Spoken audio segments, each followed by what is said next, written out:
give themselves.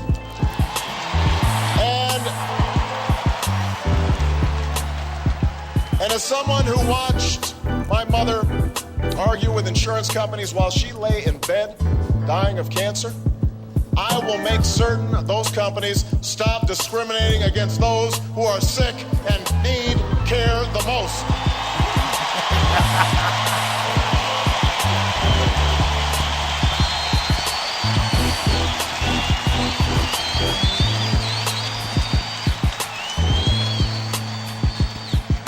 The time to help families with paid sick days and better family leave, because nobody in America should have to choose between keeping their job and caring for a sick child or an ailing parent.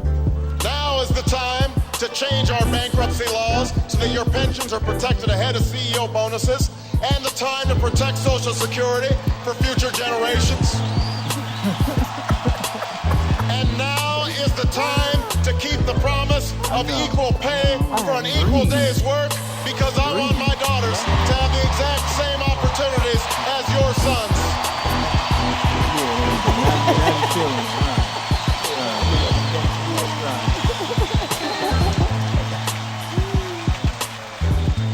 Now, many of these plans will cost money, which is why I've laid out how I'll pay for every dime by closing corporate loopholes and tax havens that don't help America grow. But I will also go through the federal budget line by line, eliminating programs that no longer work and making the ones we do need work better and cost less, because we cannot meet 21st century challenges with a 20th century bureaucracy.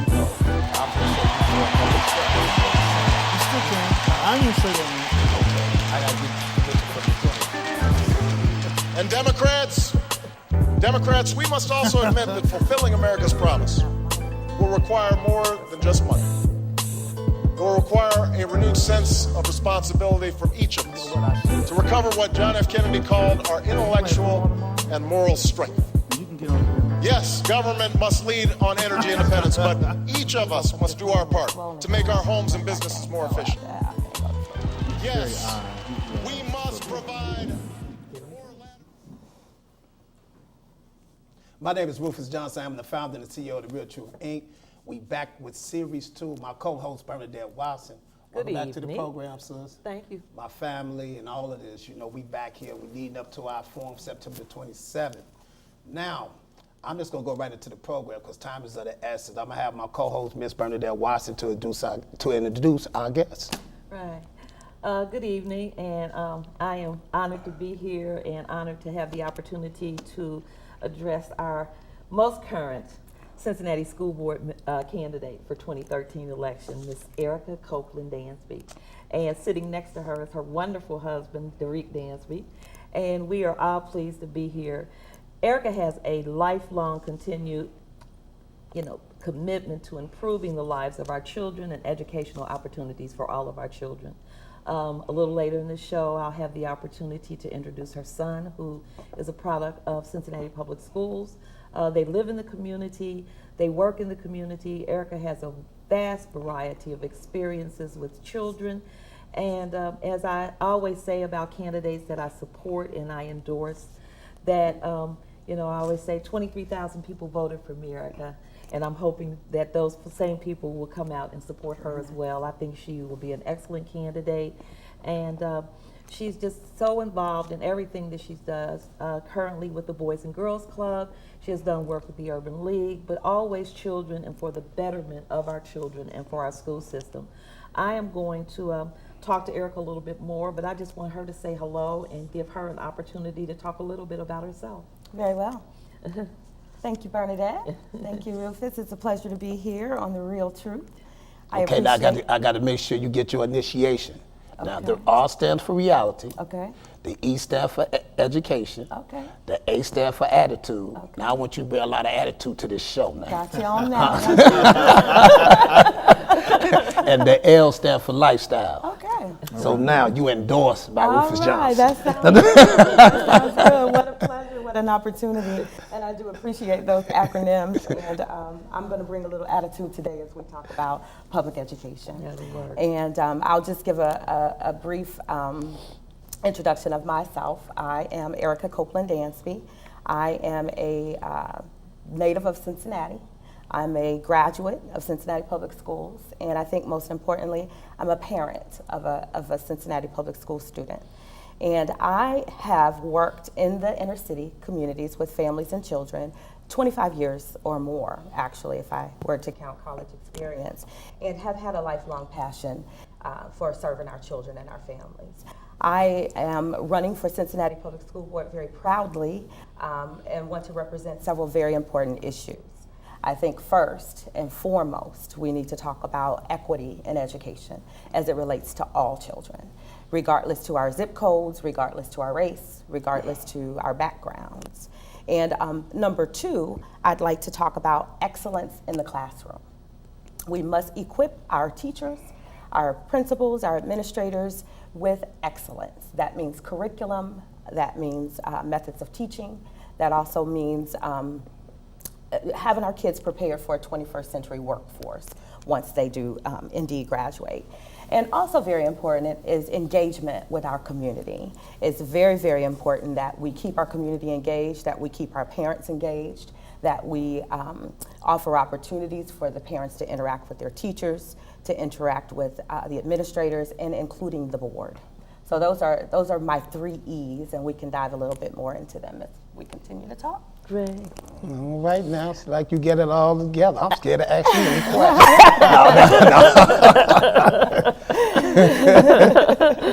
Wow. Right.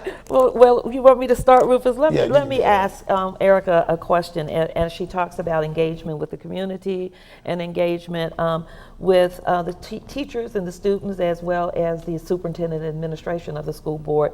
And we have this, of course, I always talk about local impact of what politics has on our lives and how that impacts that. And what do you think, as a school board member, you would be able to bring to that political realm and the relationship that you would possibly like to develop in order to make our school board and our school system a better place? Certainly so. I think first and foremost, it goes back to experience. I have worked again in the community with all of our community leaders, and so I understand various perspectives. I understand who our key players are. I've interacted with them, and I know them. Mm-hmm. I bring another unique perspective as a parent, not only being a parent, but developing parent programs through Head Start, through Urban League, and currently with the Boys and Girls Clubs of Greater Cincinnati. Mm-hmm. And so at the same time as community leaders having a voice, it's really should be looked at as the bottom to the top, a bottom-up process rather than top-down. Elevating our voices, elevating the opportunity, creating forums where our parents and folks are interacting with our community leaders. Mm-hmm. I've spent some time with some of our current board members and board members of the past, and we all pretty much share the same vision in doing that. Mm-hmm. I have a very collaborative spirit. Mm-hmm. I'm easy to get along with. And, yes, you are. But I think also, it takes a unique person who can be aggressive when they need to be, and use policy, use advocacy in the right way, in the right terminology. Exactly. Okay, then. Any questions in? You can call in at 513-651-3036, 513-651-3036 to ask any questions. Now, the big question that I've been saving for you, Eric, I ain't gonna say big, but I've been, saving this question is, I want to know your take on safety. Okay. Because, all the incidents that's been happening in our schools, I want to know your take on safety. And do you approve, that's the first question. Then the second question, how do you feel about approving firearms in Cincinnati Public Schools? By teachers? By teachers, and not only teachers, because now they trying to make it where like the custodians can carry weapons. I guess security and teachers. So yeah. That's a loaded question. I'll start first with talking about how important safety is in our schools. You probably know a lot of renovation is happening within our district. A lot of the phases of development with facilities themselves has already happened. And I do know that there were safety mechanisms built in. We have to create an environment where, first of all, folks feel safe. I wouldn't send my child to an environment where he did not feel safe. In the environment in which he goes to school, it's a very open environment. There's not one entrance, one exit, but there are very strict protocol put in place, whether that's by, I think they call them hall monitors and security folk and that kind of thing, who are currently, always patrolling the area. I don't think our kids could sneak off campus if they wanted to, and folks can't sneak in either. There are policies, and I'd like to see them increase, by which there are listservs where if something happens, parents are notified at the drop of a dime. You're receiving a text. We live in a modern social media era, and I think that we need to be able to communicate with our parents and public officials very quickly. As it relates to, I'll go back. Another thing is we have to teach our kids to be safe and to protect their environment. When they see things that are not right, they need to call that out. They need to tell someone. They need to talk about it amongst themselves, whether that's another student, whether that's an intruder to their school grounds or what have you. The question about the firearms, I don't know that I'm prepared to answer that. In today's world, it's very strange that we even have to have this conversation where we're talking about folks coming to school with loaded weapons. The Sandy Hook situation, I don't know if those folks had armed or if they were armed, that there was anything that could have been prevented. When folks storm your school and come in on a rampage, I don't know that, that's the answer, But I am very much in support of making sure that our environments are safe. Absolutely. And think about young kids, elementary age kids. Our son is a sophomore, this year, but young kids in preschool and kindergarten who are, helpless themselves. We have to make their environment and surround them with safety. I want you talked about that. Now, the resource officers that are currently in the school, are they continuing with Cincinnati police officers that provide those services still? Is that still a part of the system? There are resource officers that correlate or collaborate with Cincinnati Public. Now, I can speak for our school. We don't have an armed, uniformed person. Oh, okay. I think some of them may be employed that way, but they are plainclose folk. Oh, okay. The good part is the students know exactly who those people are, and if my son didn't point them out to me, I wouldn't know who they are. They are embedded in the environment, and they're doing their job when you don't even know that they are. Now, I will say there's one gentleman on our campus who, G.I. Joe type, he's dressed in his fatigues, and you know him, and he's the guard of, the place. And that goes for, activities that happen after school, and as well as the school day. Because as I was following this, I was just thinking like, okay, then, they said that if it would have been more armed, well, if they would have armed teachers, you could really help prevent a lot of the incidents that was happening in these schools. And I think it's like now in Ohio, I don't know, I think in Cincinnati, I think it's like 11 schools that had already passed a law where teachers can also be armed and these custodians. So I'm like, okay. I don't know if it's in the county or not yet. Yeah. Right. But I know it's not in Hamilton County. Right. No. Right. They are doing some training, I believe, in some other areas, but not yet in Hamilton County.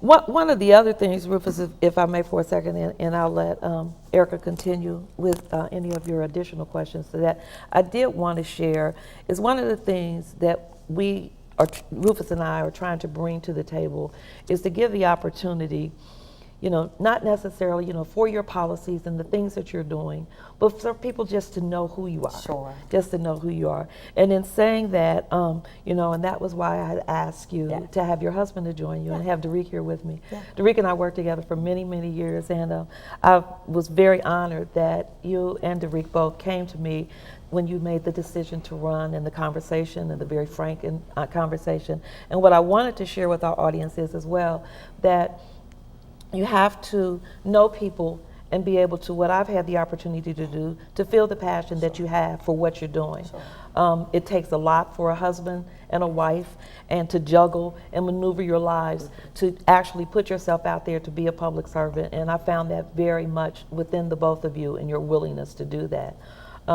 As usual, as African Americans, we always have to juggle finances and make things happen, but to be able to have a job and to do this. R.E.A.L as well is very community oriented, has worked in over the Rhine many years and just done many things in the community and in Avondale, and it's just always, you know, kind of been a pleasure. I know you guys are sharing mics, but R.E.A.L, if you'd have something you'd like to share with us as well. Yeah,